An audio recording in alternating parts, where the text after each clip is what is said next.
Okay, guys, so welcome everyone. Welcome everyone. It's another webinar. I just want to give general background before we delve into our today's webinar. It has been organized by the Weekly Fasting Group, which is a big online community. And the only one common denominator is that we cultivate the habit of fasting once a week for at least 24 hours. We have certain fasting time in this group between Friday and Saturday. And other than that, it's really open-minded. It does not require from the members of this group to have particular dietary lifestyle or certain beliefs, spiritual beliefs. Even fasting wise, everyone can choose whether they want to do it dry, water, liquids, juices, even fruit. So it's really, really open-minded. And the purpose of this group is to open up the possibilities of healing for the members of the group, for people who are interested, and also to learn from each other, because people come here from different healing modalities, from different spiritual practices. So we're just here to really be open-minded, to be tolerant, to learn from each other, and to enjoy, basically to enjoy this group spirit. So if you are watching this video later on, because we are recording it now, it will be put on YouTube on our channel. If you want to join this group, you're welcome to send me a WhatsApp message. You will find my WhatsApp number below this video. My name is Arik. I'm the facilitator of this group, and I'm gonna add you very, very happily. And of course, it's all for free. We do not charge anything. And also, we have the tradition of inviting interesting speakers who have interesting healing stories or healing experience to share with us their wisdom almost every Friday. And today we have with us Ellen Livingston. So welcome, Ellen. Thank you very much. Yeah, and as I said, it's just a friendly conversation. It's not at all any formal event. We are just chatting, and every 15-20 minutes we'll open our mics for the questions from the audience. Now, Ellen, I'm gonna ask you a question that I really, really like asking. What brought you to this path of kind of alternative thinking? Thinking out of the box in terms of your health, in terms of lifestyle, like not like everyone is thinking. What was it like? Was it your inclination since the early childhood, or was there any particular event in your life that made you move in this direction? I'm really, really interested. Okay. Thank you, Arik. And thank you, everybody, for welcoming me here and giving me this opportunity to just kind of share my experience. I think it's both. And so I didn't really realize deep down that I was following a kind of different path until probably my early 20s. And that came out of my pain, my suffering, my pain on sort of many levels. I had a physical injury, a downhill skiing accident when I was 18 that, really shredded my left knee and messed up my spine and just sort of caused me to wake up to a lot of things because I couldn't operate the way I did before. And I realized how much I had taken my healthy athletic body for granted. So that was a kind of a rude awakening. It required a lot of therapy. It disrupted my end of my high school career and my leaving for college, and it was inconvenient and very much unwanted. And I struggled through that. I met a lot of people in the process of the therapy that were in much worse shape. And so I had an opportunity at a young age to see what can happen to people and to realize we're not indestructible physically. So at getting through that and then also leaving for college right near that time, which was the first time I'd been away from home in any big way. Grew up in a big family with a lot of academic pressure, and I went off to an Ivy League college, and I bumped into a lot of other health problems along the way. It was kind of like a domino effect started happening. I had TMJ, migraine headaches, the spinal problems, horrible insomnia. It was just at a ridiculous level by the time I was in graduate school. Back problems that came and went and were sometimes quite traumatic, like a year of barely being able to walk at one point in graduate school, and eventually digestive challenges. And so during that time, post-accident and going to college, I discovered yoga. And I realized I was really on a kind of spiritual search at that point. I had a lot of deep down angst that I wasn't even fully aware of, and yoga helped me kind of just pause everything and be with my body in a brand new way, not just an athletic run around, be a sports person kind of way. And I'd always had a deep artistic nature. And so, that kind of came back. And I realized how much I had questioned as a younger child and not really let myself go there. For example, at about age 12, having an epiphany that I didn't look at the idea of success the same way my parents apparently did. It was all about achievement and outward appearances in my family. Parents from the deep South, very gracious kind of culture on the outside. You hide the inner turmoil. Emotional messiness was not very welcome. And so I had held in a lot, and I had, made my way by performing outwardly, which I was good at. But inwardly, I was aching I remember saying prayers, and we were not a religious family, just my own prayers of, dear God, would it be okay if I could just turn out average? Could I just be an average person instead of a super achiever, right? Would that be okay? And realizing what I really wanted out of life was happiness and connection.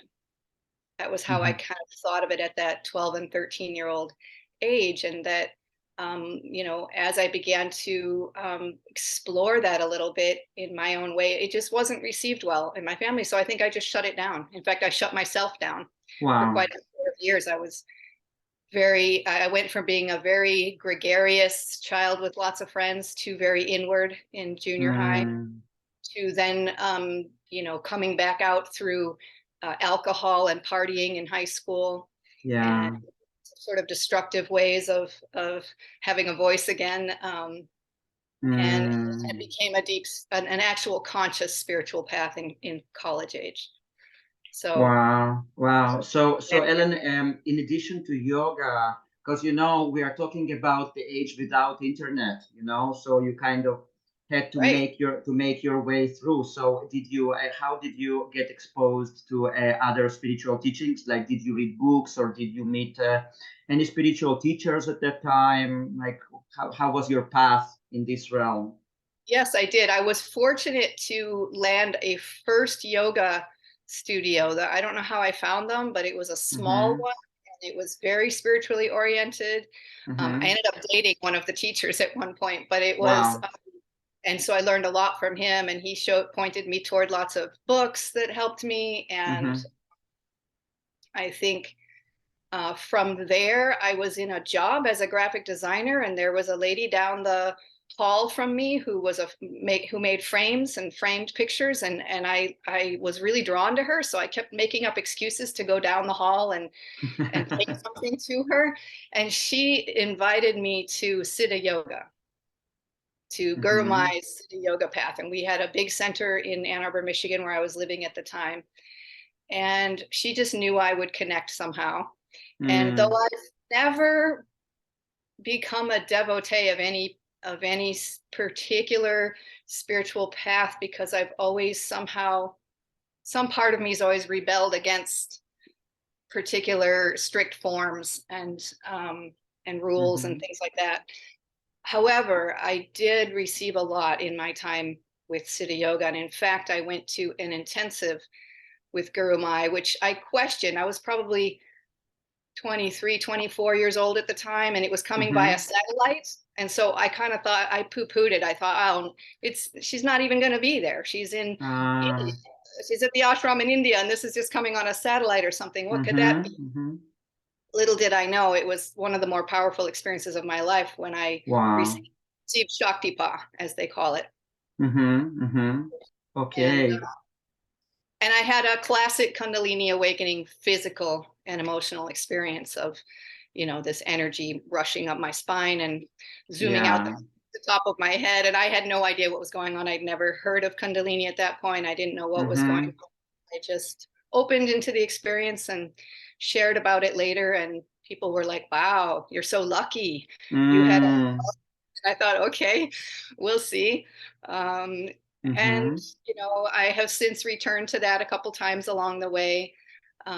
Once with Gabriel Cousins out at his raw food retreat out in Arizona. He also had, and there was another incidence of Shaktipat being given in which I had another powerful experience. And so that just kind of, along with many out of body experiences that I had as a teenager. Okay. By the way, I also participated once in a retreat with Gabriel Cousins in Israel. So yeah. So it was a very good experience. Yeah. Now, Ellen, so I usually like to clarify different terms that might not be familiar to certain people in the audience. So first of all, you mentioned that you had TMG. I also don't know this term. So what's this condition, TMG? It's the jaw, temporomandibular joint dysfunction. So what do you experience having it? It's a tension in the jaw that can become very painful. So it can become painful to eat, painful to chew. I've since linked it in with a whole group of tension related, muscular tension related issues. So is it a kind of a neurological condition, or what is the cause of it usually? It depends who you ask and how you're looking at it. I was routed to biofeedback therapy, where they attached little nodes and taught me exercises to help me see what I needed to do to relax the jaw. I got it. Okay, and then also some people might not be familiar with this term Shaktipat or Shaktipat. So could you extend on that? Yeah, and in my limited understanding and my way of explaining, it's basically giving the grace of the guru. So it's initiating a follower with the grace of the guru. So even though some people may not feel anything, it is said that, once you've received Shaktipat, you have been gifted with the grace of the guru, and your life will on a new dimension. Okay.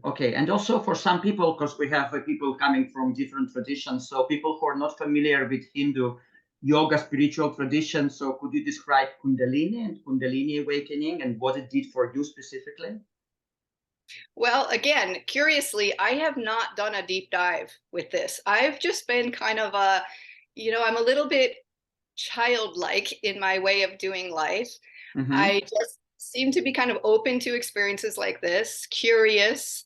I have a sense of wonder about it. When it was happening to me, this particular experience, I was just in awe and amazement and kind of like had no idea what was going on, but I purposely did not do anything to stop the experience. In other words, I wasn't afraid of it. I was curious. And over the years later, I began to Google what is Kundalini, what happened to me. And, you can get many different answers. Yeah, but in your case, what was the experience? Well, the specific experience was Guru Mai, this guru, came on the screen and was giving a talk, and we were all meditating and listening. And then she gave one of her big, beautiful smiles, and I experienced it as coming directly into me, even though, practically speaking, she was smiling at everybody, but it felt like it was just to me. And all of a sudden I had this energetic force pushing my shoulders, pushing me down into the ground is what it felt like, pushing me down below the floor, like it was somebody standing behind me, but there was nobody there.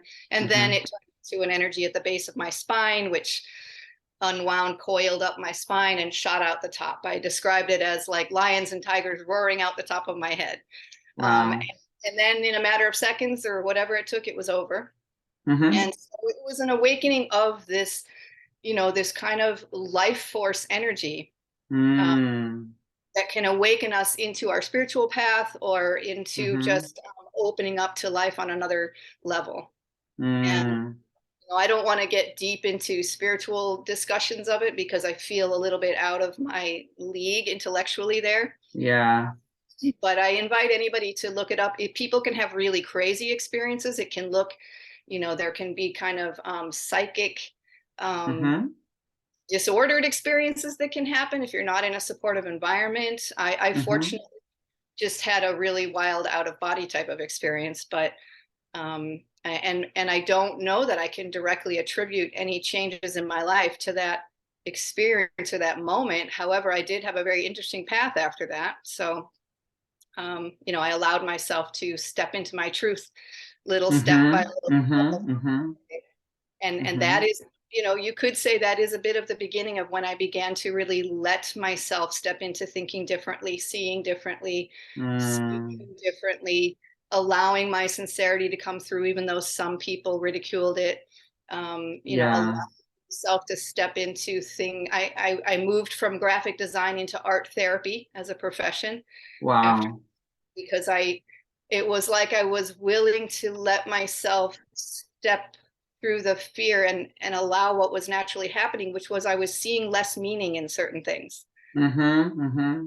that had led to some depression. But now I was like, okay, so the graphic design isn't that meaningful to me because I'm just making logos for people who don't know what they're doing, and they're telling me to make bad designs, and I just want to help people at a deeper level. So I Yeah. looked at art therapy and did that for a while until I got frustrated with all the bureaucracy and systems and hospitals and diagnoses and all that kind of world, and Yeah. ended up in hospice work, working with people who were dying and children who had family members dying. And then again, I saw something.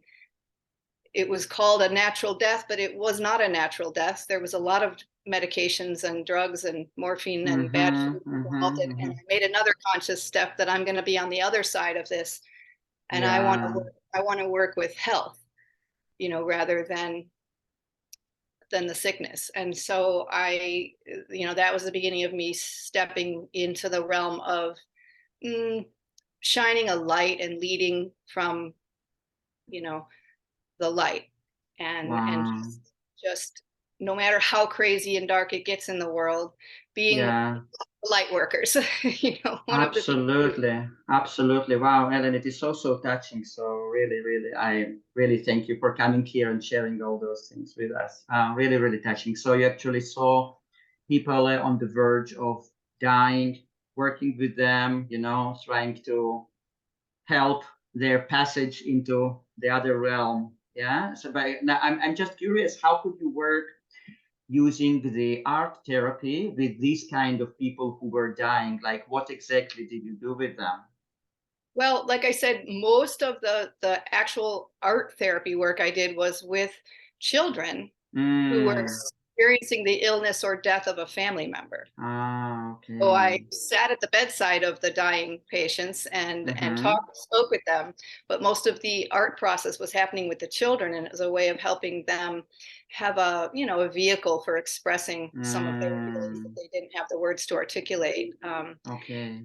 And it was beautiful to watch the experience of death as well. I mean, I did um, really probably helped me to become even less afraid of it. I'm not sure I'd ever been afraid of it, but I was Mm-hmm. fascinated, again, curious, not afraid of that process, and became Yeah. more comfortable around it just by being around it. And so I think that Mm. impacted me on a spiritual level as well, just to focus on living without that constant fear that many people tend to have, that Absolutely. Absolutely. death is Wow. some horrible, awful thing. Mm-hmm, absolutely. Now, Ellen, I would like to ask you about your food, development. Like when, and where did you become aware that food has like significant part in our life, in our well-being, and it might actually be kind of a healing modality, changing the diet? How did it happen for you? Well, I thought it happened when I was in my 20s in graduate school, and I had digestive problems going on, and I went to see a doctor. I was diagnosed with IBS and GERD. And I Mm-hmm. was told specifically by more than one doctor that it did not have anything to do with what I ate. Mm-hmm. Now, could you please explain those terms? Because I personally know a little bit about that, but some people might not know those terms. So could you describe your symptoms, what you experienced, etc.? It started with GERD, which is gastrointestinal reflux disease. So it was up in my, sternum area in the esophagus. It was scope was taken down and it was quite inflamed. And, I drank coffee at the time and it started to feel like Drano going Mm-hmm. down the pipe. It hurt. And I would be doubled over in pain sometimes. And then IBS is irritable bowel syndrome. So that shows up differently for different people. And it's really kind of one of those catch-all terms. It just means the bowels aren't working right. And Mm-hmm. for some people, it's constipation. For some people, it's loose stools or diarrhea. For some people, it's alternating back and forth. Mm-hmm. It just means that, and again, it is related to the food you eat, and it's also related to tension in the nervous system, Wow. in the body. Mm-hmm. And so I learned Mm-hmm. that Mm-hmm. along the way, but it was, I said I thought it happened at that moment when the doctors told me it couldn't have anything to do with what you ate, and something went off in me like that doesn't make sense. It just, Absolutely. right. But also my mother reminded me later that back in around age 13 in seventh grade or something, I had written a huge paper that she showed me about nutrition. Mm. So apparently I was interested in it long before. Wow. But it came back around this time because it directly affected me. And so I left the medical people at that point and decided I had to take it into my own hands. And I started reading about nutrition. Mm-hmm. It was still another nearly 20 years before, 15 years maybe, before I discovered, what I do now. But Mm-hmm. that was the beginning of the seed that got me taking responsibility for my own health situation, because I wasn't getting the help I needed. In fact, Mm-hmm. I had depression as well at one point, and all of the symptoms I came up with, I would go to the doctor or be sent by my parents to a doctor, and they all kind of had the same response of, here's a medication, Mm. try this for a while and come back in a month or something, or here's a test we can run, and now here's some medication. And with the GERD diagnosis, they wanted me to take this drug called Prilosec for 3 months and come back in for another scope. And that was another, Wow. I looked it up. I didn't want to take it. I said, Mm. I'm going to figure out a different way. And I started reading. So something in me from Wow. an early age was resistant to the idea of just popping pills and, seeing what happened. And I Wow. Mm-hmm. Mm-hmm. just it didn't feel right. There was something rising up in me that said, even my depression, it's not just something a pill's going to fix. I need Yeah. I need someone to talk to. I have things I need to work out. I knew that. Absolutely. Absolutely, Ellen. Wow. Well done. Well done. I really admire you. And so, where did you go next after you realized that nutrition has to do something with your conditions? Like, did you become a vegetarian, or like, what did you do exactly? What was your food evolution? Right. Well, in that time, I also got married, became a parent. There was a lot going on, and stayed home with my kids, Mm-hmm.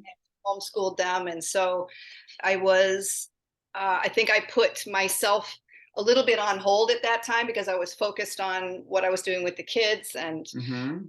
all of that. And so, but I continued to have problems. And so I had to keep experimenting, and my Mm-hmm. experiments Mm-hmm. with food went to I looked into Ayurvedic things through yoga, Mm-hmm. Mm-hmm. Mm-hmm.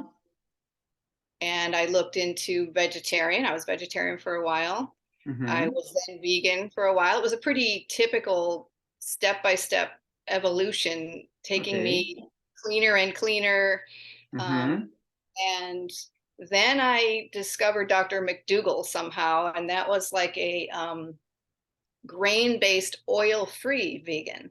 Mm-hmm. And Mm-hmm. when I left the oils out, that gave me some good results. And I eventually Mm-hmm. had gallbladder issues, and I was not dealing with fats very well. And so getting to Mm-hmm. the lower fat approach helped. Again, I plateaued eventually. And I was living in an intentional community at the time, and I had started bringing my own dinners to the community house where we had a lot of shared dinners. And I didn't like what they were serving, so I would often bring my own dinner. And somebody was noticing the big salads I was bringing, and he handed me a book about raw foods. That's how I got the first one in my hands. And also, a chiropractor had handed me Fit for Life, which is by Harvey and Marilyn Diamond, and they had a chapter on natural hygiene. And that blew my mind. It was my first exposure to natural hygiene, and my curious kind of open mind was like, wow, that really makes sense. That brings it all together. Like, we just, really listen to our bodies and follow nature. And it was so simple, so deceptively simple. Now, Ellen, I'm sorry, some people might not be familiar with this term natural hygiene. Could you please describe that movement and its basic philosophy? Well, my understanding of it is, as modern medicine was formed, I don't know, maybe 200 years ago or less, there was a group of doctors who branched off because they realized that the nature's cure worked as well or better as what they were using with the pharmaceuticals and surgeons. And so, in other words, they could take their patient and get them sufficient sunshine and rest and give them natural foods and help them work through emotions and psychological things and really get them back into a sort of comfortable situation, like a healthy environment, and they would heal as well or better than the ones who were given the traditional medical treatments. So they began to start this whole branch called natural hygiene, which is just, science according to nature, basically, and following nature. Yeah. So I became fascinated with all these laws of nature, these basic truths that, as my friend and colleague Doug Graham likes to say, these laws can't be broken, only proven. Right? So if we break them, we'll have consequences for that. And that all made a lot of sense to me. I met Doug Graham and his wife about a year into my raw discovery. And another turning point because they really showed me the value of fruit. When I first caught on, I was doing a high vegetable, low fat. It turned out to be very low calorie, and I was rapidly losing weight in a sort of a way that was a little out of control, like I couldn't maintain weight. And I was eating a lot, but I wasn't eating very many calories. Yeah. Eating salad. And so once they got me into the fruit, that's when I started to stabilize and feel like I had really, kind of understood and kind of nailed it. And that's the basic diet path I've been on for 21 years now since then. Wow. Yeah. To really change it a whole lot. Little refinements along the way, but I could speak for hours about the magic of fruit. Yeah, Ellen, and please tell me, so during these last 21 years, did you have any stretches of time when you got back to cooked food, or you pretty much always remained in this realm of raw foods with different variations? Yes. I mean, people ask me, how did you possibly go raw overnight? Because that's what it looked like I did. I read this first book by David Wolfe, the first one I was given back in that community. And I stayed up all night reading it. And there was a phone number in the back of the book. I called the next morning. They gave me a coach on the phone. And I was off and running. And it wasn't overnight because I had studied for 20 years. I was looking for this kernel of truth. I was, really, and continue to be kind of a persistent truth seeker. I wanted answers, and I was tired of suffering, and I was tired of being given faulty answers and misguided directions and sent all over the map in the wrong direction. So when I found what made a lot of sense, I was ready and I stuck to it. That's not to say that I do anything perfectly along this path or that I haven't had a bite of cooked food. But I've never gone back to a cooked food diet. I've never gone back to cooked meals. I just don't. I mean, any little experiments I've done with cooked food have not turned out well generally. So I come right back. As much as I would love to be able to indulge in a big, giant, cheesy pizza, or at least I used to think I wanted that, I don't, because from a completely, all of the cells in my body don't want that really. It's just some emotional. I see. But I don't want to feel that way anymore. I remember saying, the level of my suffering at one point, I said, if someone tells me that all I get to eat is carrots for the rest of my life, I'm in. But I get to feel good. I was willing for Got whatever I it. got. Yeah, I got it. Okay, then. So now, I'll tell you. So every time I host someone, I usually open the mics for the audience, like every 20 minutes, 25 minutes. So we are about half an hour now into the interview. So maybe, would you mind that we just open the mics and get some questions? Is Yeah, it okay absolutely. with you? Okay, guys, so if you have any questions, you just please unmute yourself and ask. Feel free, it's a friendly conversation. Very informal, so you're welcome to ask whatever you want. Hey guys, this is Wayne. I'm in New Smyrna Beach, Florida. And, I love hearing stories, and then I love hearing stories of success. And, Ellen, for a lot of people who see you where you are today, it's like, oh, she's always been like that. But to hear the struggles you went through to get there is as important, because I think all of us are going through different journeys and with different struggles and trying to find what works best for us. And then that opens a path to the next one and the next. And I have experimented with raw food, and I need to get back to it, because that's where I felt the most energy, the most refreshing, and so on. And just being surrounded by people who don't eat like that, it just was more difficult, so I let it go. But I do need to get back to that. So I appreciate listening to you and reignite my fire to go back into raw food diets.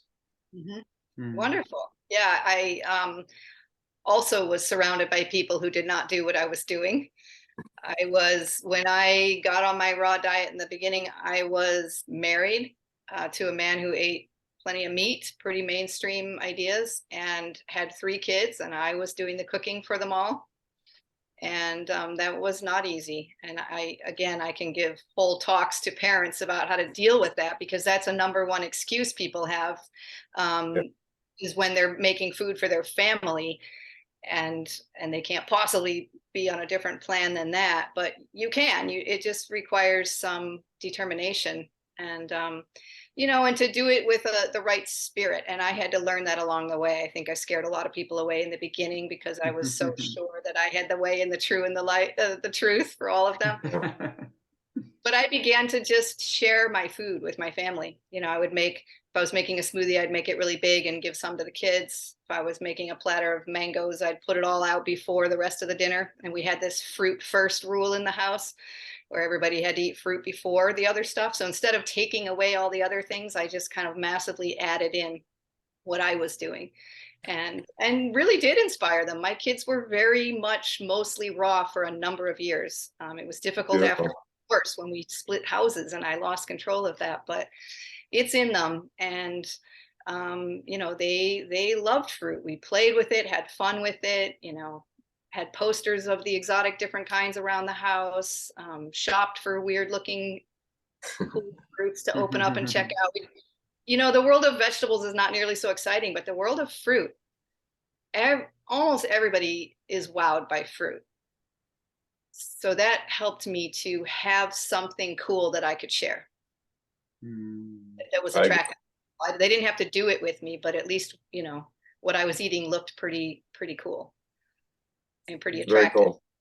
Yeah, I was going to add quickly in there, it's the be the change, right? So you first have to change yourself and to find that success before you can then start imparting that information to the next person. And for you, you did it the way that I think we need in this world, not just this country, because the whole world's become westernized, but is the lead person in that house is bringing in the correct nutrition and information to spark the kids' interest in this, so that they then can pursue it. And that's how to evolve, right? Because we all in these different journeys, but as kids, the journey that we are in is based on what our parents are handing down to us.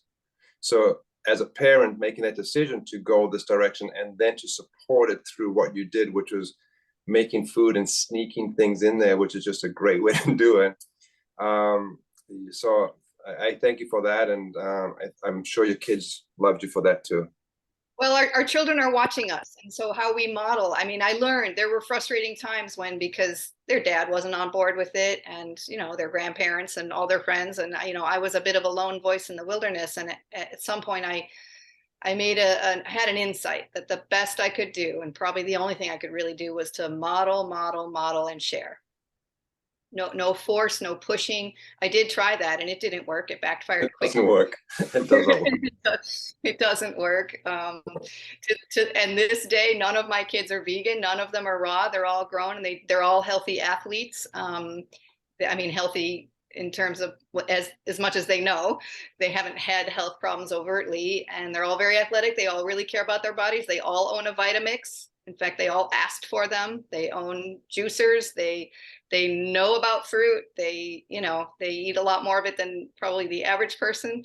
And they love it when I come to visit and make them smoothies, or make them something I'm having. And yet I've had to let go. I've had to practice a lot of, let's say, radical self-responsibility to stay on my path, no matter what the other people are doing, and radical non-attachment to any idea of any other outcome for anybody else. Does that make sense? Yeah. And yeah, those have been two pillars of my spiritual path. Yeah, you're correct in saying you can't force it, because my parents tried to force things with me, and I deviated. I went the exact opposite direction, and so when I had my own kids, I kind of tried different methods, sneaking in things. And it just seems if you give them the opportunity, they will follow. So I appreciate that. Sneaking them in, and also celebrating what I'm doing. Having joy in what I'm doing rather than acting like I'm deprived. Because if they see if the modeling is of frustration and deprivation as I struggle to stay on my raw path, that's not very attractive. Sure. But if it's mom getting healthier and more vibrant and more energized and having fun with what she's doing and meeting cool people and helping them, they saw that too, because I had yoga classes in the house and I had raw potlucks in the house every single week for a month for about 10 or 12 years as they were growing up. So they saw all of that. They saw that it was a lifestyle, that mom was really doing it, that I was serious. And that I found it to be fun and interesting and healing, and not a miserable path of deprivation and struggle, but a path of feeling lighter and more playful. And they couldn't deny that. So whether or not they want to come on board, the people around you, I did realize over time that they gain respect for you if you stay on any course. If when they see that you're serious and all of their efforts to turn you back in their direction aren't going to work, they eventually let go of trying to get you back and begin to respect your courage and tenacity for following your own truth. Yeah, it's a beautiful thing. And also, as I began to speak out about it in public circles, I realized that people really like sincerity. As I got braver about just sharing sincerely about myself and my path, I realized that's what people were hungry for. That I could just be me, and however weird I want to be, people like to see people being themselves, right? And being sincere. Right. Yeah, yeah, I must tell you that I can really feel it, that you are really sharing from the heart, like you're not preaching anything, you're just sharing from the heart, and it's so touching. Well, thank you. I do feel like I've had a very heart-led path, and as I work with people in a mentoring relationship, that's kind of my message is wholeheartedly living, letting the heart lead, because we have all these mental ideas of what we should be doing and shouldn't be doing, and what everybody else should or shouldn't be doing, and whether we're doing well or not well enough, or all of these judgments. And if we can just recognize that that's just this endless monkey mind of judgment and attachment that's going to keep going on forever. And the best we can do is just stop engaging with it. It's going to still keep coming along, but just stop engaging with it and start letting the heart speak to you. I even have my clients redefine the word responsibility for themselves, because we have this notion that's been drilled into us that to be responsible, we have to be in this certain way and, you know, have this certain kind of work and this certain kind of life. And we've lost touch with what about being responsible to our own heart, our own path, right? And so that, to me, that's another kind of responsibility.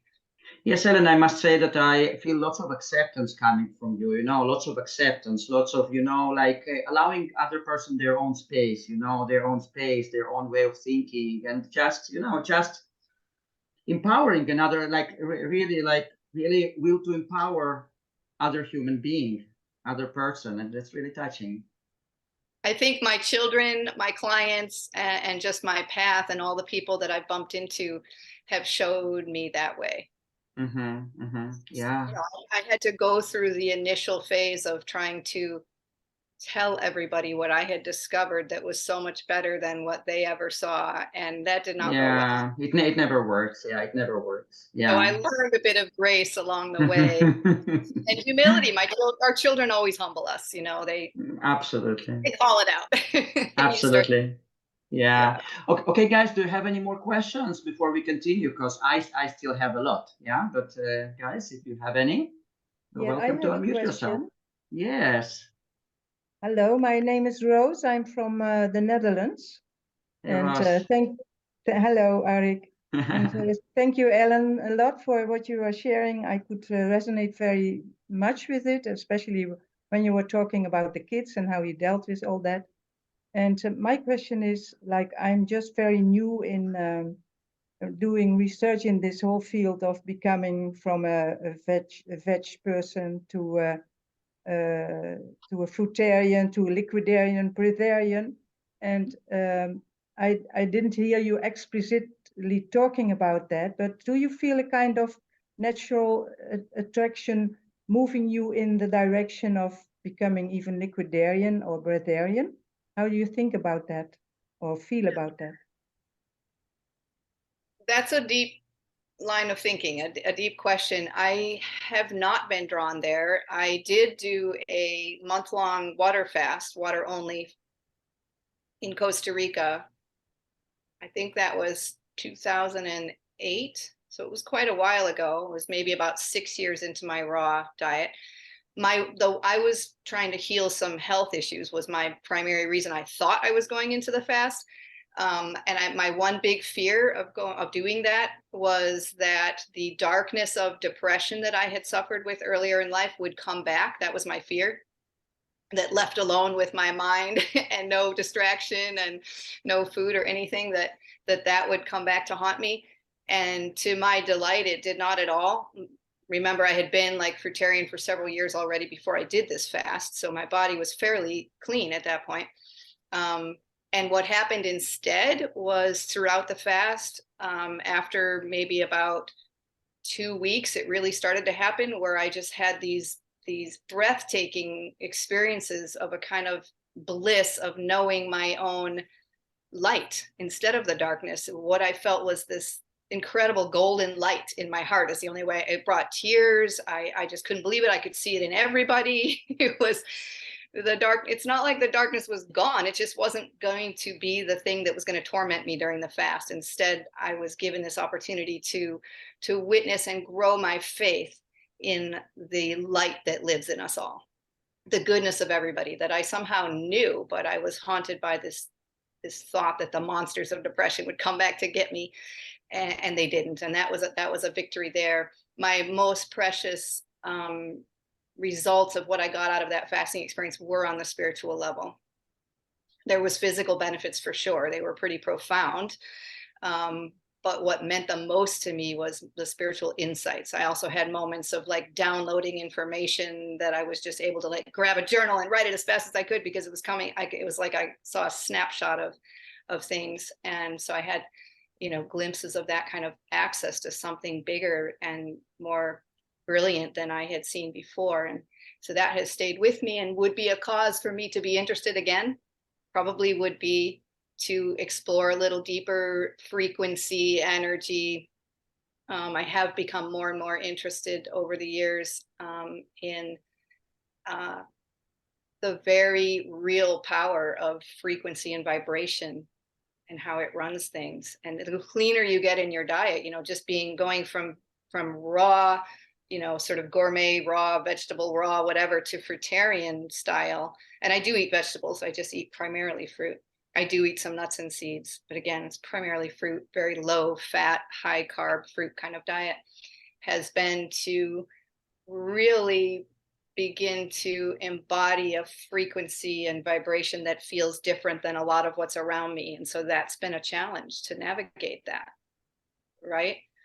Yeah. Starting from just walking through life barefoot and different, and not wanting to get deeply involved in a lot of, conflict, or, getting very tired of surface conversations that don't want to go deep into what's really going on in the world or in ourselves and that kind of thing. So on the other hand, just to finish this thought, I feel like I have chosen a path that to me feels kind of grounded in nature's teachings and nature's laws. And I do have 3 children and 1 grandchild on this planet. And I do really prioritize keeping connections alive like that. And I've been quite different enough already. I'm afraid I will kind of float away on a further path from the grounding that I still want in this world. I still want to play and have fun here it's kind of like that walking between the 3D, 4D, 5D worlds, right? Where are you going to really reside? And I think we can have aspects of all of that if we're aware. I'm afraid I will not know how to relate in the little bit more 3D world if I go. And also nature doesn't tell me to go be breatharian. For me, that's not what I resonate with or feel drawn to at this time. Again, I'm curious about people who are exploring that. I'm curious to see if people are really able to do that. I think it's something that you would definitely need to be very well prepared for, energetically, and with understandings of what frequency you're navigating. Yeah. Be able to what would you say at this moment, if I ask to give the essence of all the wisdom that you collected or accumulated? What would be in essence the main point? Okay, I will answer that. And I just want one last thing about the sort of pranic living idea, or the breatharianism. To me, it feels like it would not further somebody's spiritual advancement so much as be a possible result of it. In other words, I wouldn't try to become breatharian in order to advance myself spiritually. It would be more like, if I advanced far enough spiritually, maybe that would be the natural next step. And at that point, it would come naturally and without sacrifice. Yeah, it has to resonate, huh? Yeah, it would just be a resonance that I was now resonating with. So, that makes sense. And that is one of the essences of what I've been learning, is about resonance. For example, if we are resonating at a lower frequency, depression, sadness, grief, anger, frustration, all those kind of areas, we're going to attract the lower frequency foods, relationships, activities, all of that, as we begin to resonate at a higher frequency by all the means such as cleaning out our bodies and our minds. Then we are going to attract more of that higher frequency food. And it's not going to be a struggle to stay raw. It's going to be a natural resonance. Yeah. You're just going to want it because it just doesn't feel right to eat at that lower level once your body is not there anymore and your mind is not there anymore. It just feels off. It feels like dissonance instead of, right? So there's that. And also just to follow nature, which means we have to get out in nature. We have to get out of our houses. We have to not live in them all the time. We have to be barefoot. We have to go use compost toilets and outdoor showers and spend time just really being in a natural space to where it's a deeper experience where we can even get uncomfortable in nature and not just go out when it's a beautiful day for an hour, but experience more of nature, eating the fruits. And the other thing is learning, and I think this is the hardest thing for most people, and I think probably was for me as well, taking full responsibility for our path, because we want to blame it on, well, I can't do it right now because I'm too busy with this other thing, or I can't do it now because the people around me aren't doing it, it's too hard, or you know, I'm sick because, you know, I'm in this bad relationship, or right, that's all the ways that we stay down. And when I would go through these depressive episodes, at some point I woke up to the realization that I was not getting what I wanted out of being in this victim place. That really my only good choice was to take responsibility to get myself out of it, because it was no fun anymore. I wasn't, you know, we might want the attention, or we're attached to the victim mindset because it gets us something, but it wasn't getting me what I really wanted. And nobody could get me out of it but me. Yeah, great. So just learning to take responsibility, that if I wanted a joyful life, I needed to tap into that myself. Nobody else was going to fix it for me. And that probably began with no doctor had the answer for me. I came up with mysterious illnesses that they couldn't solve. And I think it was more an illness of the mind, honestly. But thank you very much. Thank you. It's tricky, I know. Okay, guys, do you have any more questions?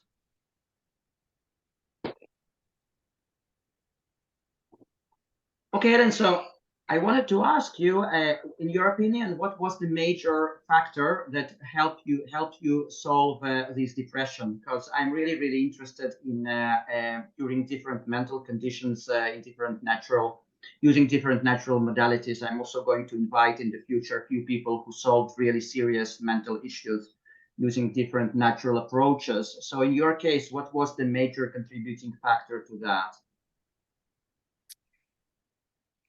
I think there are many, and it's something that I've worked with over a long period of time. And I can still, every now and then, life takes a turn. There's a challenge, a new challenge. I'm out of my comfort zone, or I'm in new unfamiliar territory, and there can be a temptation to allow some of that negative thinking back in. And I just know how to deal with it now. I've learned skills. I've literally just learned skills for recognizing it, owning it, taking responsibility for it, and shifting away from it. So for me, it's really boils down to shifting the frequency that you're on. And how do you do that? Like I know, it's a lifetime wisdom learning, but if you could share a few tips for people who find themselves in similar situations, ups and downs, depressions, etc., what can they do? Yeah, well, the first step is becoming aware of it, so that you're not just on autopilot, that you're aware of what you're doing to yourself, or aware of what you're allowing to happen. So that gets you in the driver's seat a little bit once you commit to the awareness of what's happening. Then you can decide that you're going to do something about it. And then for different people, it's different things. For me, an automatic go-to is step outside. Just step outside, get out of the box of the room you're in, or the house you're in, or the bed you're in, and go out under the sky, no matter what time of day or night it is, and look at the stars, look at the sun, look at the ocean, walk on the beach, walk through the forest, get your shoes off, get into nature, because it automatically opens up my perspective. There's nothing more immediate for me to open perspective than to get into that bigger environment where, nature just is like the great healer somehow. It doesn't judge you. It doesn't ask anything of you. It's not trying to solve anything. It's just being. And so when I get into nature, I can just be.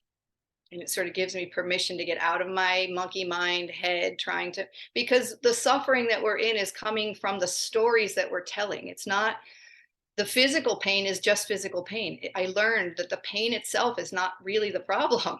It's okay to be in pain. We can survive that. What makes it not feel okay is what we're making it mean. That this pain is never going to go away, or that this pain means I'm broken forever, or this pain means I'm a terrible person, or you know, I'm a victim, or whatever we might say. That's the problem, not the pain. The pain's okay. You know, and spiritual healing does not require a physically healthy, completely pain-free body, right? It doesn't, you don't have to have that to be free spiritually or to be happy. So it's getting out of the stories. So getting into nature, recognizing the stories and not engaging with them anymore, telling them, no, thank you. I see you. I see what's happening here. Let me just be with the feeling I'm having. And when I started to realize that feelings were just, emotions were just energy moving through me without a story, it's just energy moving through. I'm okay with that. I'm okay with energy. If I could just be with the energy, it's not going to kill me. The story might feel like it's going to kill me. But that's just my imagination. That's not even real. That's just stuff I'm making up that may or may not have any truth to it. The energy's there. It's something I can work with. So yoga helped me, or just, you know, doing some stretches and just breathing and getting into my body and feeling, what am I feeling? Where's the energy moving? Let me just study it like a scientist. Let me just observe instead and get a little detachment from it. If we can step back and just observe it as a phenomenon rather than be the victim in this spiraling mind, that was the key to me. And so now I have a much healthier relationship with that spiraling mind. I see it more for what it is. It's just this spiraling mind that does that. It's not me. Yeah. It's not who I am. It doesn't define me unless I let it. It's not what I'm really made of. You know, that's the life that's and it's not even harming what I'm really made of. It can't. Yeah. That can't be harmed. Still whole. I'm still intact. I'm just focusing on the wrong thing, and that's what's upsetting me. So whatever people can do to recognize that and then move away from it so that we're not caught in that attachment to what's going on in the mind, then we can be more objective. We can get more grounded. And once we're calmed down and grounded, we can move forward, right? Absolutely. Absolutely. Yeah. You know, I was really impressed in one of your interviews that I got to listen. You told this story in Costa Rica where you were upset by some kind of conflict that happened in the group or something like that, and then you went to nature. So could you, because most of the people here are unfamiliar with this story, could you tell us? Could you? It's just really inspiring. So could you tell it, please? Yeah, the longer version of that is I was leading a retreat, and we had taken the group on a daring adventure.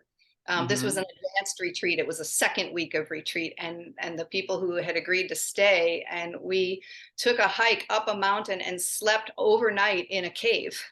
So like behind a waterfall in these rocks, and everybody had slept there, and this other group had brought up our food on horseback.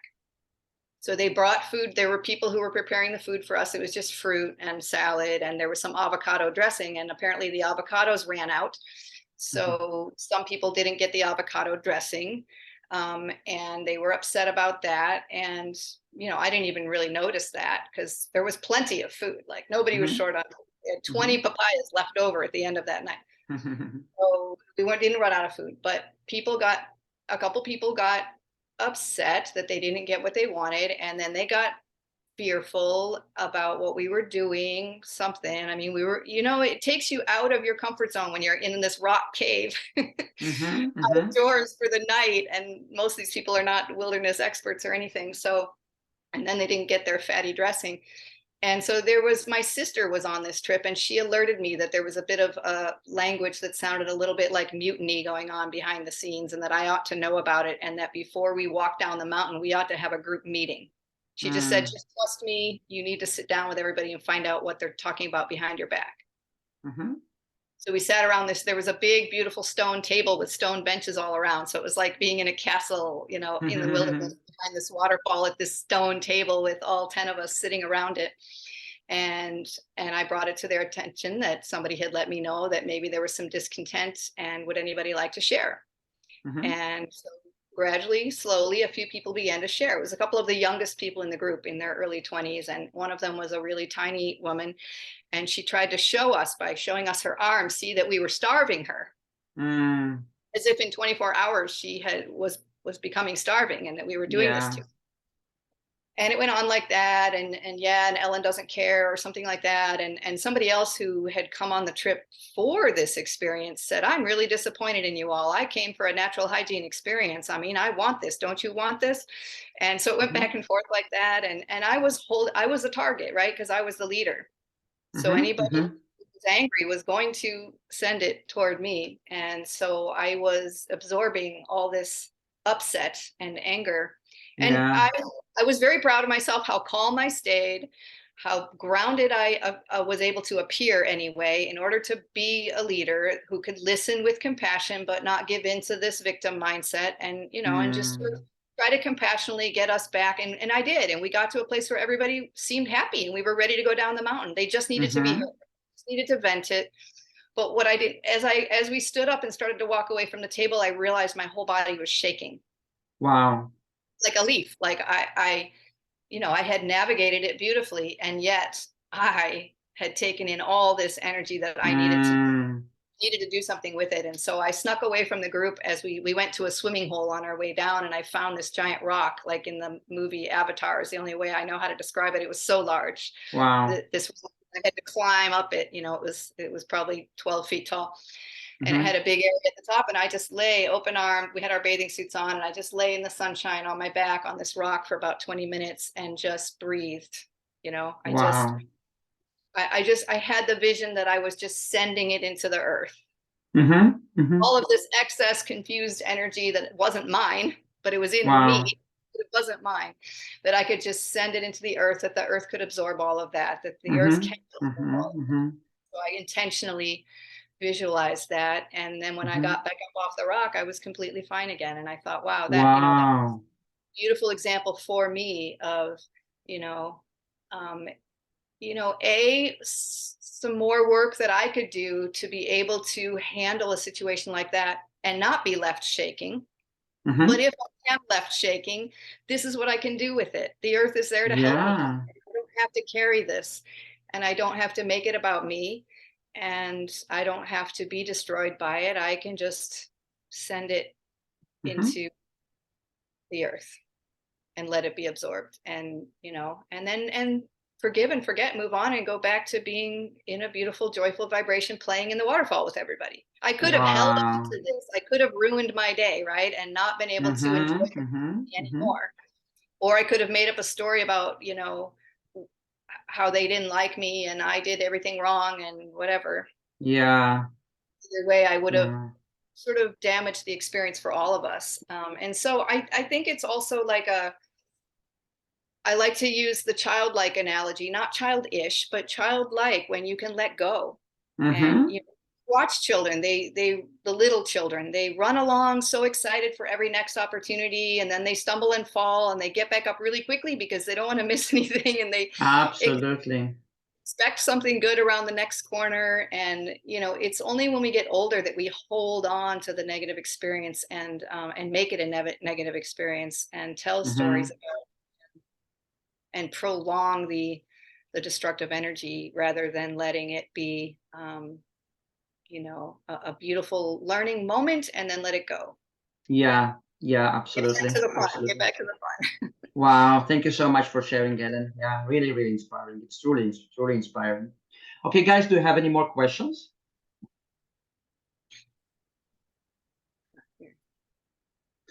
Okay, then we will get to some questions from the chat, some questions that people sent. And now here we have some personal questions. So what's your age, what's your height, what's your weight, and BMI? So you don't need to, if you don't want to answer, you don't have to, but you can if you want. Age? I don't mind. I don't like to make yeah, I don't like to make too much focus of it, but I don't mind. I'm 59 and a half almost. So Mhm. 59 plus. I think my children are going to come visit me in Florida for my 60th birthday this next winter. Okay. I'm about 5'6". I'm about Mhm. 120 to 25 pounds. Kind of Mhm. goes up and down, maybe 5 pounds in and out. And I don't know what my BMI is. I suppose you're looking for a number of my like body fat index. I Yeah, have probably not the tested that anytime recently, so I actually don't know. I'm not like I would say I'm a moderate exerciser in terms of Mhm. that. I've continued to struggle with uh what shall I call it? I don't think it's so much spinal anymore. I've been learning about something called tension myositis syndrome that I think is Mhm. very interesting for anyone to look into, because I think a lot of the chronic pain symptoms that people get, and there are a lot of equivalents to this also, like IBS and other problems that are not in the muscular Mhm. system, has at its root some emotional tension that we are not aware that we're carrying. Mm. Looking into that. Okay. And Yeah. recently, when I moved, I have had a little bit of a healing crisis with some pain in my right leg, which caused me to change the exercises I was doing and do less for a Mhm. while. Have to work through some really tough places with that. And so I have really come to, as much as I grew up with a driven mindset and a athletic mindset, Yeah. I really shifted to care more about other things. And so my body mass index, while important, is not the thing I'm shooting for anymore. It's more about Mm. peace of mind, my sense of inner peace. Um, Yeah. Yeah. I've been fortunate. My body tends to easily stay within a nice weight range. I don't have to work hard at Mhm. that. Mhm. I'm Mhm. sure it's partly Mhm. because of what I eat, because I have been through menopause now. And so I see Mhm. people my age often quickly putting on weight that they can't get back off. And Mhm. Mhm. that has not happened for me. Right. So Right. Mhm. don't think about it much, just as I don't think about food that much anymore. I don't, what my attention goes to now is just inner peace, west. Mhm. Yeah. Yeah. That's the most important thing. Thank you very much for sharing. Now, the same person is asking, what are your thoughts about dry fasting? Dry fasting. Yeah. um, I'm not going to pose as any kind of expert on fasting. I have some thoughts about it. My thinking has evolved over the years to treat fasting as of any kind as something like, to not eat food is something that I do when my body gives me that signal specifically. Mhm. Mhm. Not something I do as a ritual or um, a lifestyle habit. It's more something I do when I have to because there's no food available, or when my body is telling me not to eat. Mhm. The appetite gets shut down because I'm dealing with something. And then I will not eat until my appetite comes back naturally. Right. So Mhm. for me, that's following nature, following that kind of intuitive Right. Right. listening. So when I did my 30-day fast, I did do it specifically at a certain date because I had to travel to Costa Rica, be with a group, be with a supervisor. So that was not appetite Mm.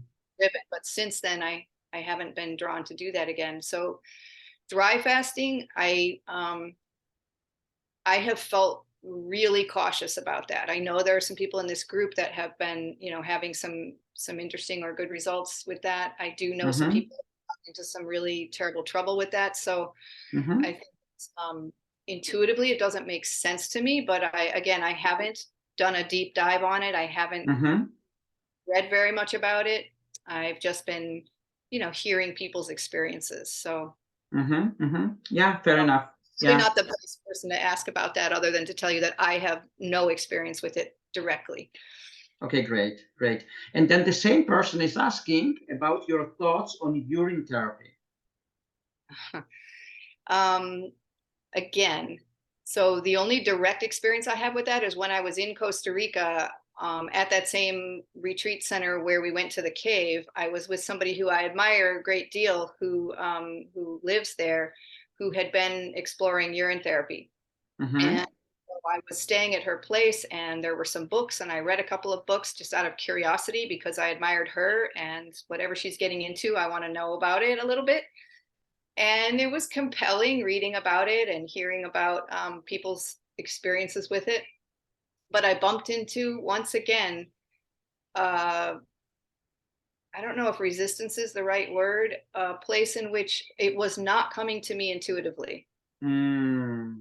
As Okay. something that I was drawn to do. It would have been more like something that I should do because some people are getting certain results. And so it's, something I should do because of that, rather than something that I'm drawn to do naturally. Okay. Okay. Yeah. Thank you very much for sharing. Then Yeah, yeah, that's very good. And then the same person is asking, like, very general question, how to improve kidney and liver function, in your opinion? well, most health questions for me are going to boil down to kind of they're going to come home to the same place, in a sense, in a way, because in order to improve your liver and kidney function, or the function of any organ in your body, right, we want to decrease the toxic load that we're dealing with. So to the extent that, when it doesn't have to be by fasting, that's like a big rapid way to do it.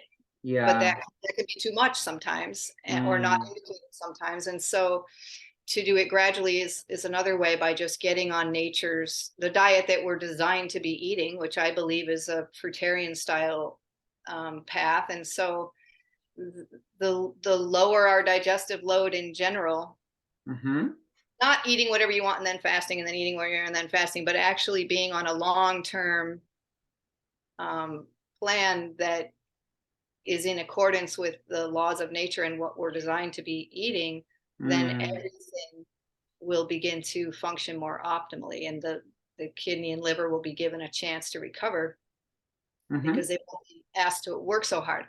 That being said, sometimes temporarily when we're detoxing, if we're doing it, we have to be careful not to detox more rapidly than our body can keep up with, because whatever we've put in over the years is taxing our liver and kidneys when we begin to detoxify, because they're working extra hard. So we have to get through that. But on the other side of it, if we just keep doing the right things, they should recover. I mean, that's the beautiful thing I learned, is our body's so regenerative, and it so wants to be working well.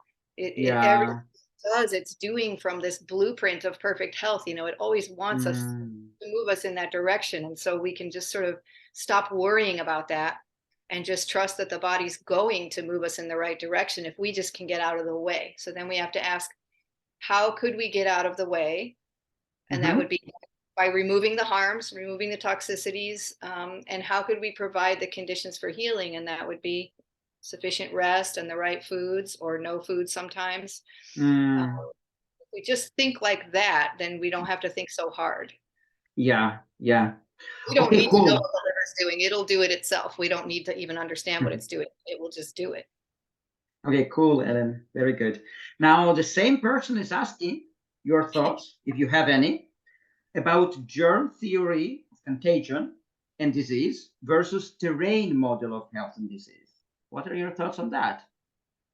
Well, I really resonate naturally with what I understand to be like a terrain theory, because obviously, the cleaner our inner terrain, the less interesting it's going to be for any kind of pathogens.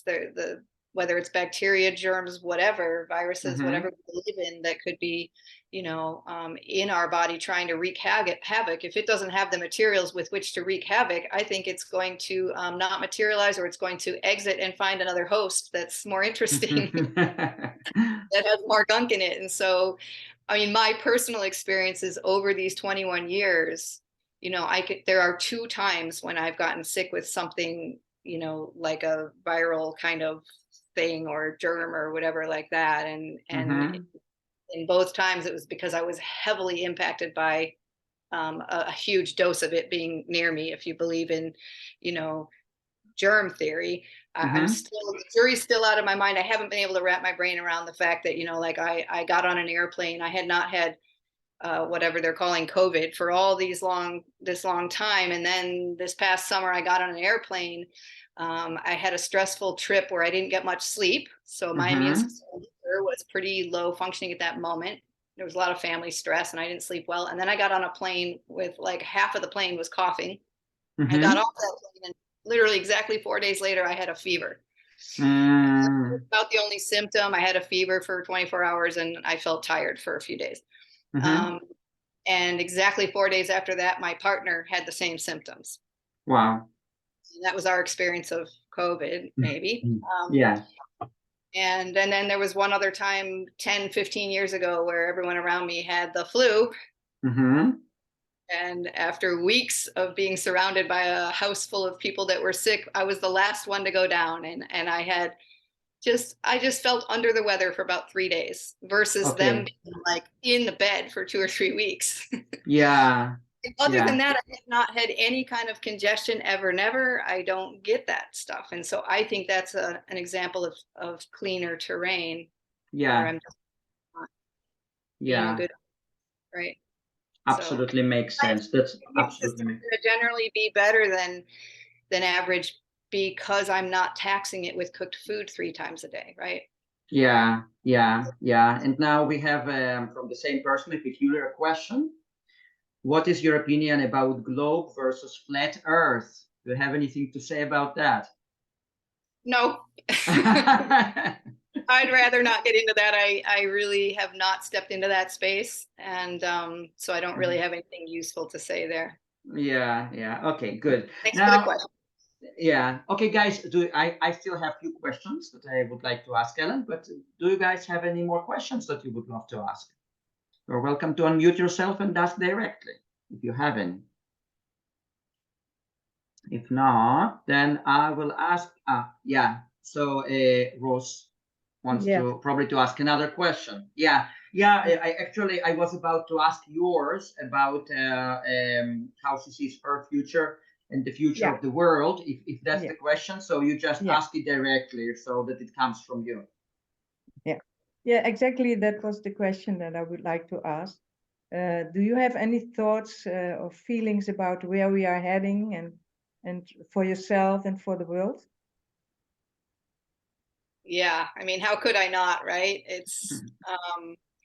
It's definitely been a challenging time for me as for other people, especially in the past few years. And I've had to face in a bigger way than ever my different perspective from that of virtually everybody in my family.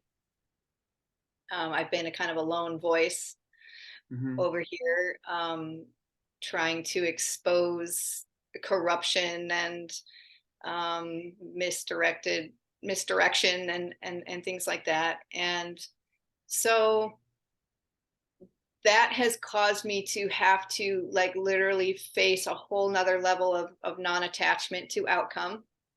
You know, to really practice that radical non-attachment. I just visited my grandson, and my daughter and I, while we share a lot of values, there are places now in this climate where we are not seeing eye to eye, and she's raising my grandson however she will, vaccines and whatever.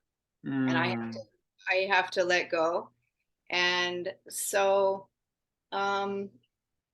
for myself, that question is really staying inspired, and in fact getting radically more inspired to because that's, to your question, Arik, that's what helps me persist with something, is to get into inspiration. Not motivation, not pushing myself to be a certain way, but just being led by inspiration. And so inspiration, we don't always jump out of bed inspired. It's a practice of self-responsibility to inspire ourselves. And so think how I want to inspire myself now. And I want to use this political climate, this whatever's going on climate to re-inspire and further inspire myself to live in love, right? To trust in the light, to know that truth wins. I don't know when, after my lifetime. I don't know if I'll see it happen in my lifetime. I have to be unattached to that and just stay in what feels true. Keep myself looking toward the sun, you know, turn my face, shadows fall behind me, and not let my energy get completely taken or wasted on, you know, getting caught up in dark stories. Yes. And I'm curious about the dark stories. I can't help it. I have an insatiable curiosity to kind of know what's going on, but I can't let that take my energy away from my ability to continue to forge my path in following nature home and knowing the Yeah. truth. And so I have a book coming out, a new book. It's going to be in an ebook version first, and it'll get released on Monday, this coming Monday, through Chris Kendall's raw vegan bundle package with many, many other people's new materials. So if you connect with me, I'll let you know when that's coming out. But it's called Following Nature Home. And the subtitle is Raw Truths Uncovered on My 20-Year Fruitarian Odyssey. Nice. So that's what I've been spending my time doing over the past 6 months, is writing essay after essay about, you know, these concepts. Yeah. Pointing ourselves home through, you know, staying in what feels right and true, and trusting that we don't have to defend the truth. It defends itself. Just keep speaking, keep living it, just keep modeling it, just keep making your life about something positive and joyful and productive, and show people the way in that sense. You know, be a way shower, be a light bearer, and don't worry about who's coming with you and who can't see it. And don't be attached that any particular people have to come with you. You know, just, you know, like I have this quote somewhere: a bird doesn't sing because it has an answer, it sings because it has a song. So we don't have to solve anything or fix anything. We just stay in touch with our self, capital S, our path, our connection to the natural world, and to the light that lives us, that divine light. And if we just keep staying in touch with that, then that's my message for me, to be inspired by that, and to trust that that's the right thing to do. And then, you know, I have to let go of the rest and trust that, and maybe help inspire other people to do the same for themselves, so that the more of us little lights that start lighting up, the more is that we collectively move it sooner rather than later in a good direction, because we certainly need that. I mean, you know, there is a dark force always, and it seems to be looming rather extra large right now. And so the beautiful thing about that, the beautiful flip side of that, is when that darkness gets so pervasive, you know, the brilliant light gets shown more brightly. Yes.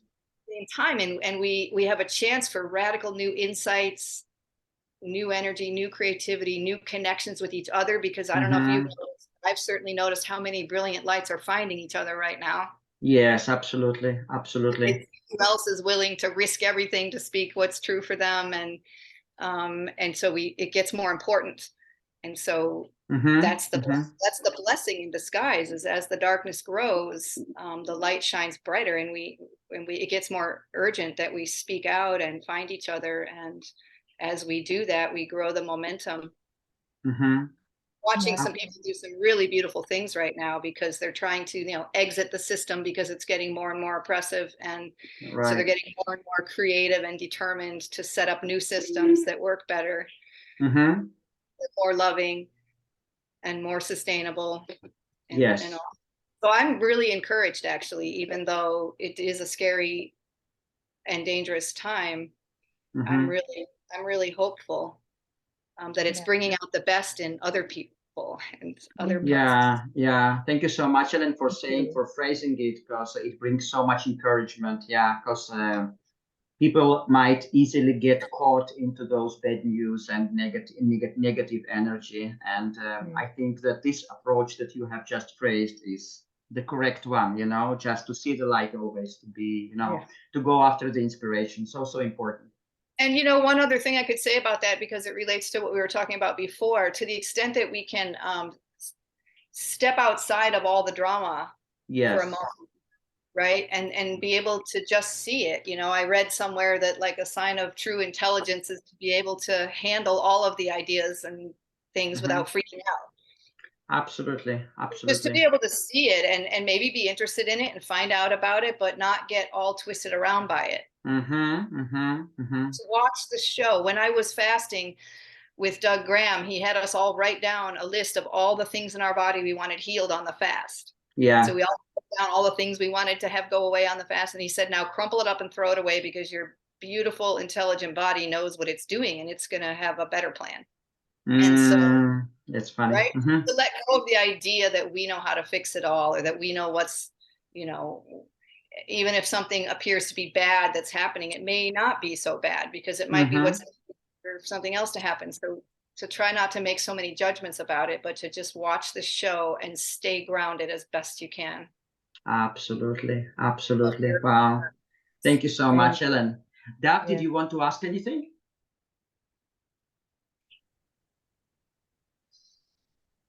I see him. Yeah.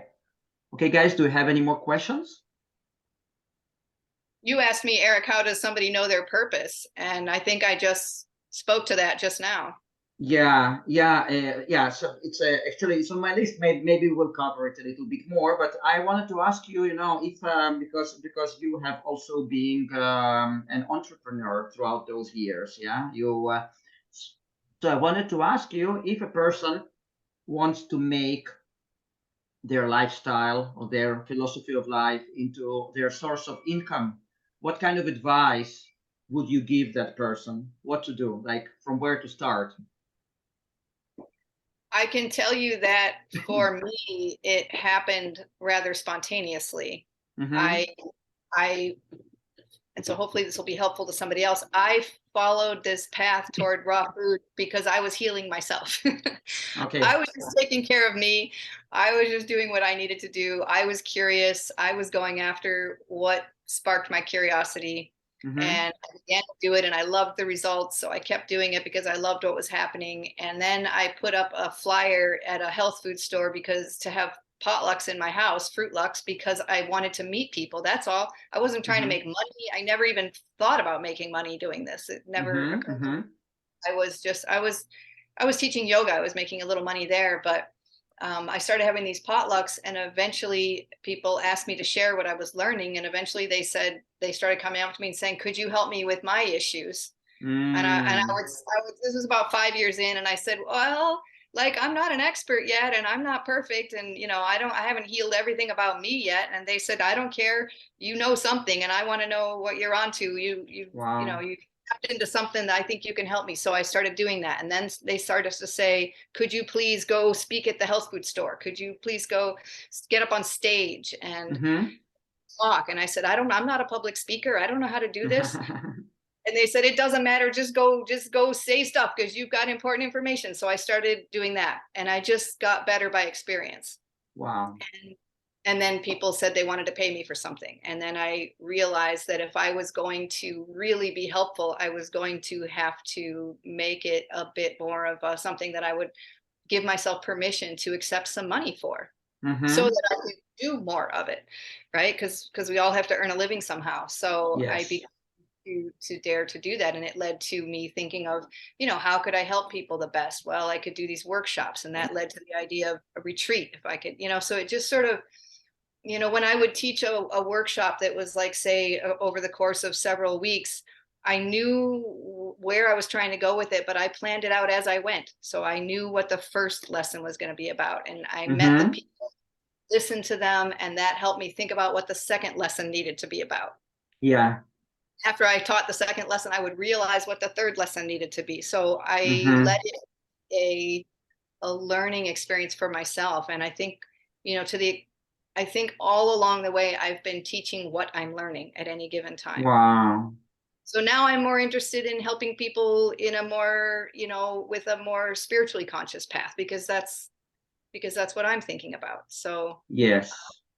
I still have the patience to help them decide how many bananas to eat, but that's much less interesting to me anymore.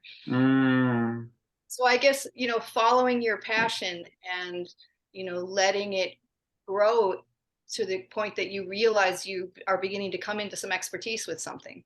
Yeah. Simply because you've been so curious about it that you've actually taught yourself a lot. And absolutely. now Yeah. And then I Absolutely. was also Sorry. thinking about how you want to share it, because I have colleagues who spend all their time behind a computer online, and that's not how I like to share. So I have faulted myself over the years for not being very good online, because I just don't Yes.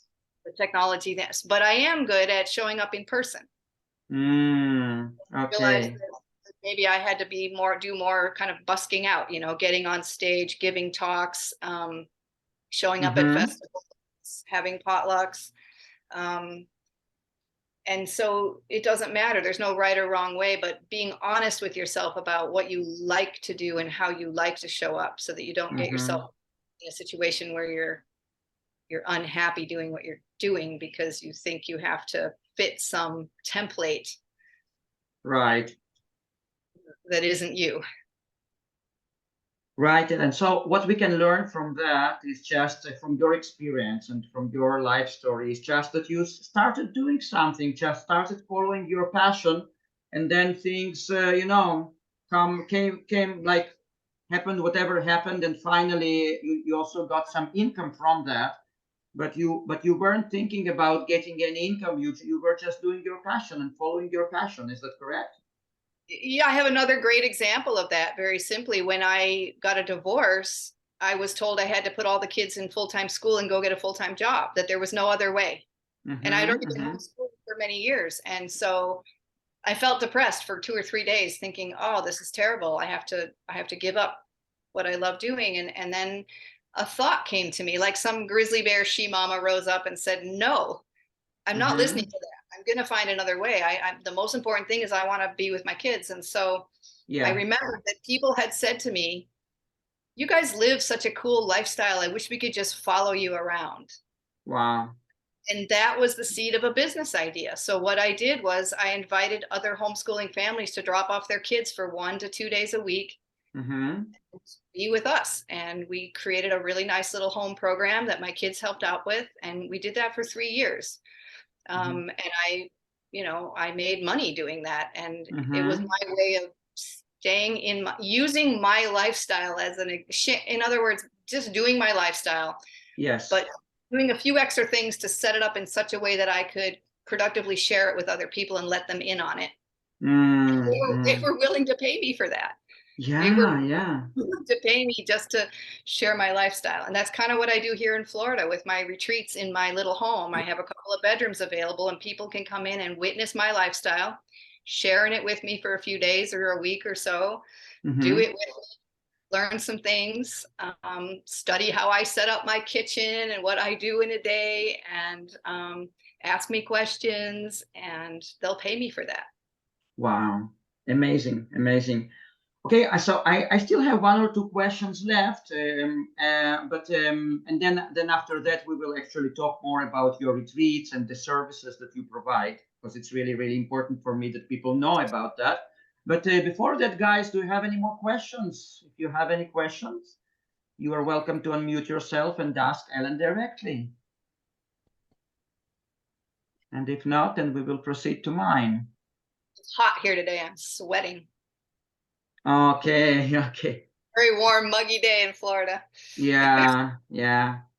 Okay, then so I wanted to ask you now 2 last questions that are like deep philosophical questions. Now, if a person wants to find their passion or their goal in life, how would they approach that? Like, because a person might live up to the age of 50, 60, 70 and don't know exactly what their goal is.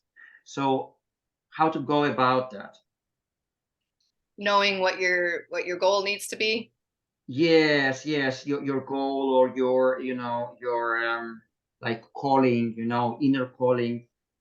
Right. Yeah, how would you approach this issue in general? So I have a kind of I'm going to give you like a really concrete kind of answer that maybe people can, really wrap their hands around and use. Something I do often with my clients, I do something called magnet words. This is really simple. And you just start collecting a list of the words that really energetically grab you. Yes. might be adventure, might be excitement, might be tranquility, and might be inner peace. It might be health, vitality, joy, happiness, love, or intellectual pursuits, or anything. And you just sort of grab these words off of billboards or magazines, or, you know, anywhere. Just start collecting this, so that because everybody's list is phenomenally different. And then you have a big long list of, you know, at least 25 to 35 words. Then you can start to put them in groups. You'll start to notice that a lot of them are similar with each other. And so you start to find the groups of similars, like tranquility and peacefulness and quiet country living, might all go together, right? And then each of those little 4 or 5 groups maybe is going to probably represent one of your most core values in life. Which I call it like really digging for your true values, because a lot of us, we assume we know our values, but if someone asks you, you know, you don't actually know what you're talking about. Like you don't really live them, and it's just sort of like some pie in the sky value that you kind of think would be good, or it's a value that you've adopted from your parents or context that you've been living in. So finding out what your really radically honest values are, right? So you can choose a word for each of those groups. It's either a word that's in that group, or it's just something that captures the essence of that group of words. Have 4, 5, 6 kind of core values to work with. Yeah. And now you can use those as guideposts. So when you start to ask high quality questions about, you know, whether I'm going to go in this direction or that direction, or an opportunity comes your way, you're trying to decide whether to go for that opportunity or not, you can ask yourself, does it align with my core values? Am I going to be able to live them in this situation? And you start to make sure that you stay aligned with those core values, because you're not going to feel in sync with yourself if you choose a goal or a direction that doesn't allow you to really embody those values. It'll always feel like some kind of dissonance, you know, like you're not really being yourself. You're doing something because it looks good on paper, or because it looked like such a great opportunity. How could you possibly turn it down? But maybe it's not actually the best direction for you. Absolutely. So that's one of the things. And then making a life statement. I was invited to do this like 20 years ago when I was very early on my raw path. I was with Frederick. He was a raw leader at the time, and I was in Costa Rica at something he was doing. And it was like a retreat that I was participating in. And he asked us all to sit down and write a life statement. And I had never done that.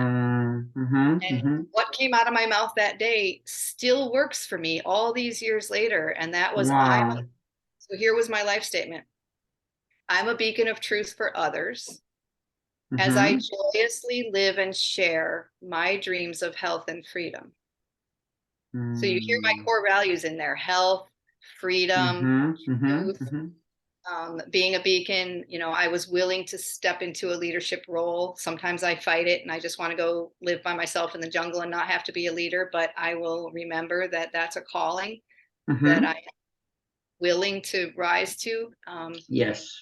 Because it allows me to make a difference in the world, and that's very rewarding. So so having that life statement, you know, written on a nice piece of paper, hung up across from my bed, so that whenever I would get discouraged and think that nobody was getting my message or using it very well, or they weren't ready for it, or you know, maybe I was off base or whatever, I would look at that until I re-accepted it. And then that would just help me find the next step, you know. Okay, so I'm going to do this. What am I going to do in order to do that? And, you know, living and sharing my dreams of health and freedom was really key for me, because that's how you've heard me talk about how I just live my life and then share it with others. That's how I, you know, rather than, you know, somebody wanted me to go lead retreats all around the world, like 12 retreats a year. He wanted to partner. And I said, no. I said, I can't live my lifestyle if I'm doing that. I can't be with my kids. I'm airplanes. I'm like constantly stressed out. I don't want that. It would be great, and maybe I could impact more people, but I wouldn't be in my own skin anymore. So I get it. Get it. Thank you very much for sharing. And the last question, Ellen, last question of mine, maybe some other people have any more. It is related to that, but on a daily basis, maybe you could give us some tip how to get more in touch with our innate nature and our innate intelligence in order to choose wiser things in our lives. How to do that? Yeah. Yeah, I think, we've sort of been talking about that the whole time. Yes, yes, but maybe, few more things, or kind of making it more precise, It really helped me even just studying the older original texts of natural hygiene, Herbert and T.C. Fry and people like that.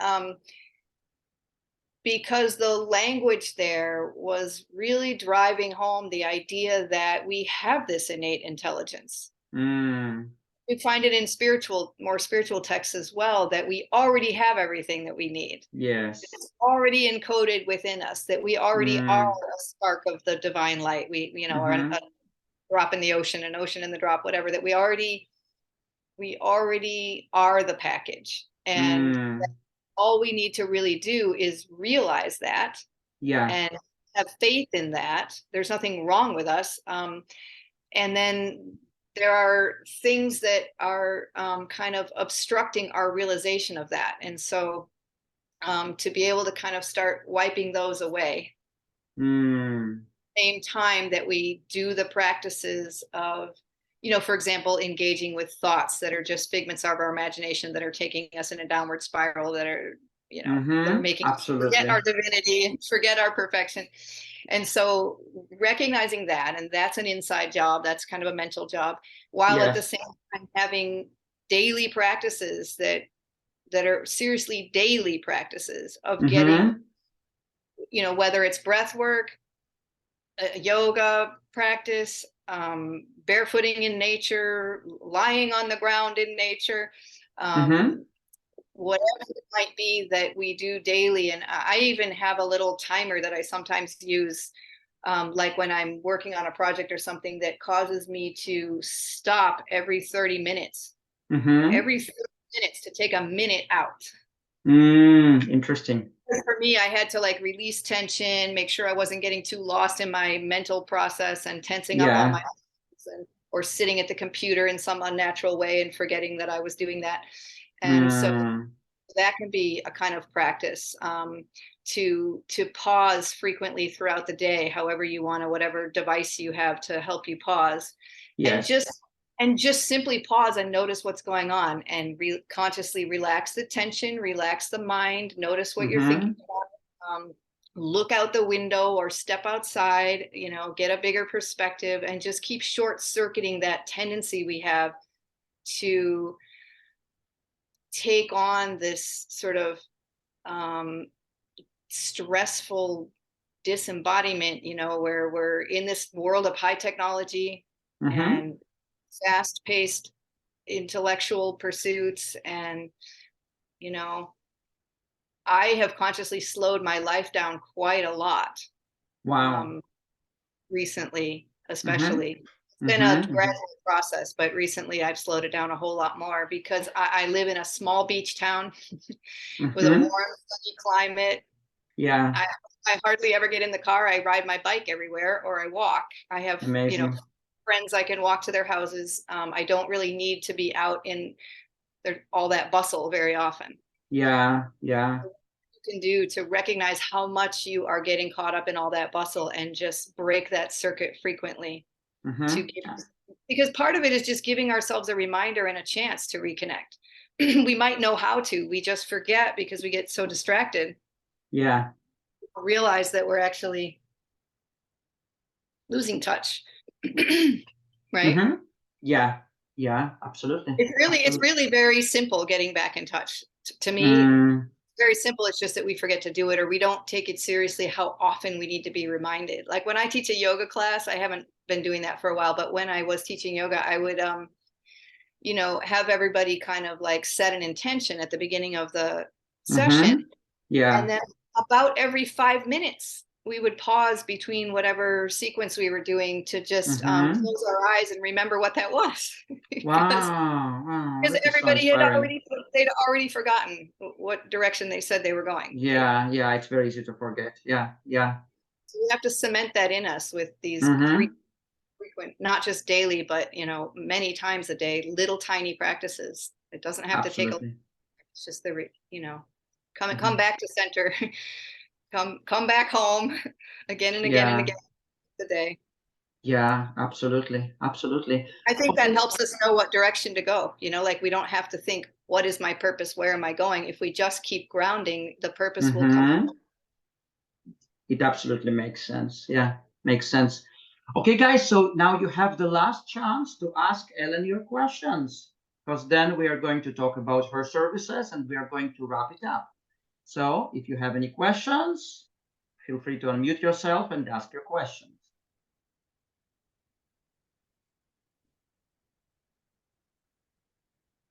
Okay. Okay, Ellen, so please tell us about your services, both online and at your place. What can you provide people with, or what kind of services do you offer? Okay. Online, I just a few months ago started a blog that might Mhm. interest some of the people in this group. It's on Substack.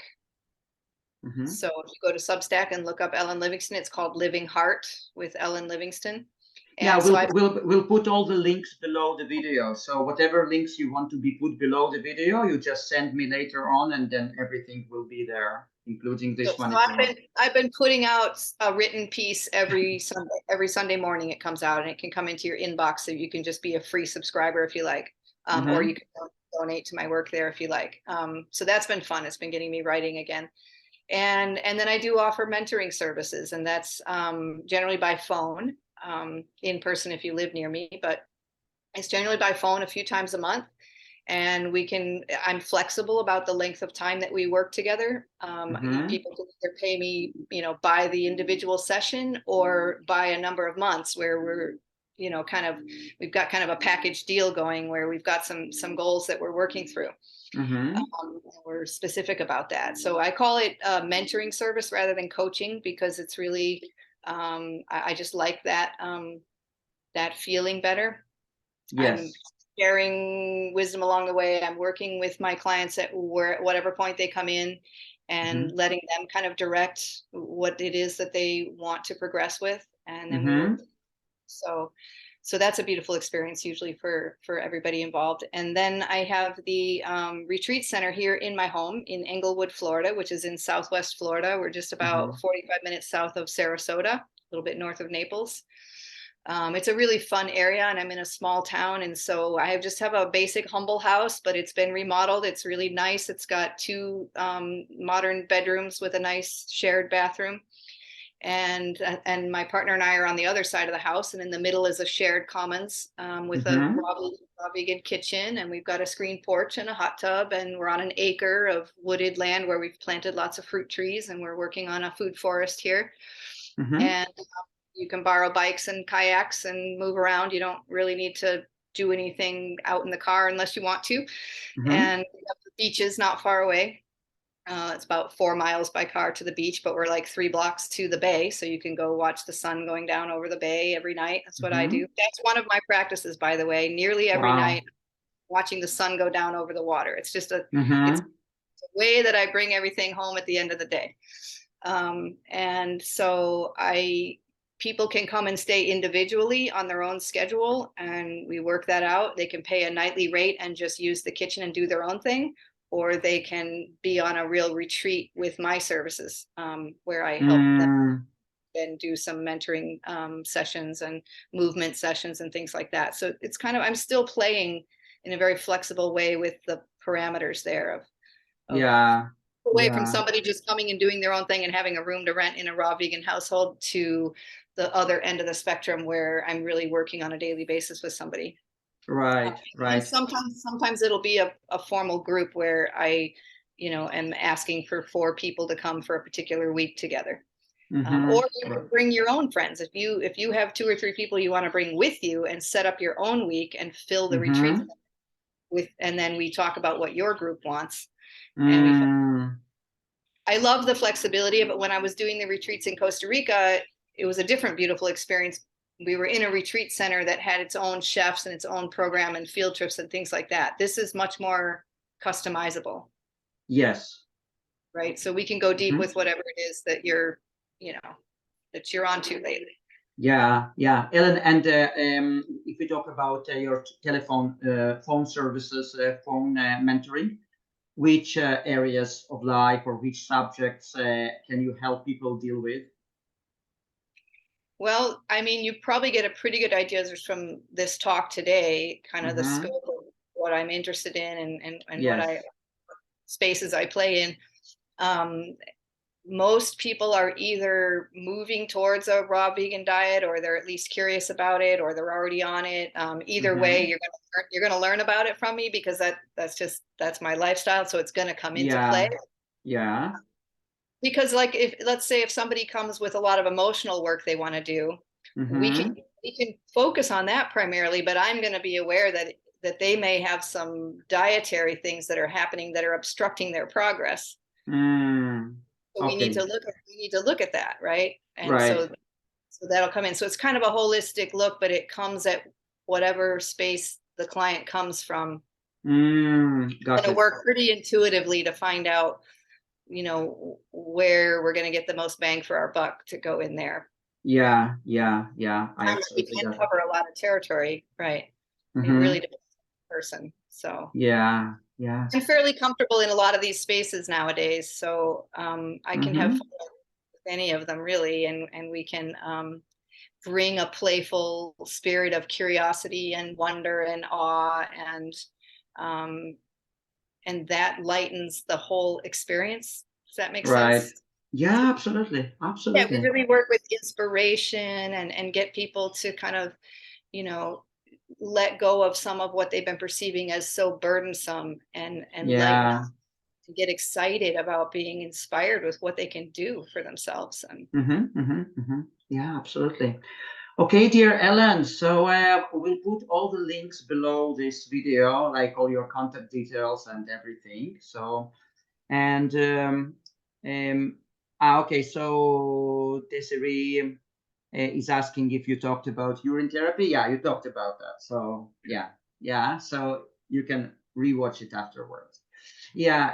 Anyway, so we're gonna put everything below the video, all your contact details and everything, and and we might even meet another time, maybe a few weeks or a few months from now, just to follow up this particular session and to talk more, to extend more about different aspects that we covered this time, maybe some new ones if you want. One last thing I could say about the mentoring services is that I do offer a complimentary call. It's usually about an hour long for anybody who's interested in exploring that possibility, or exploring the idea of coming on a retreat here. And if you just want to talk to me about your specific needs and situation and requirements, and we can have a chat like that.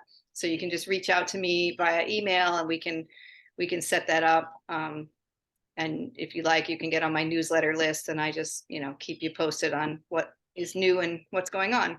Wow, that's incredible. That is so generous of you. Okay, Ellen, so thank you so much. It was so inspiring, and thank you for sharing your wisdom. And we'll definitely be in touch. Put all the links below, and who knows, maybe we might have another meeting like that. Thank you so much. I enjoy getting the chance to see some new faces and have new conversations. So thank you. Absolutely. Thank you so much. Thank you, Ellen, and have a nice day. Bye-bye. Thank you. Bye-bye. Bye.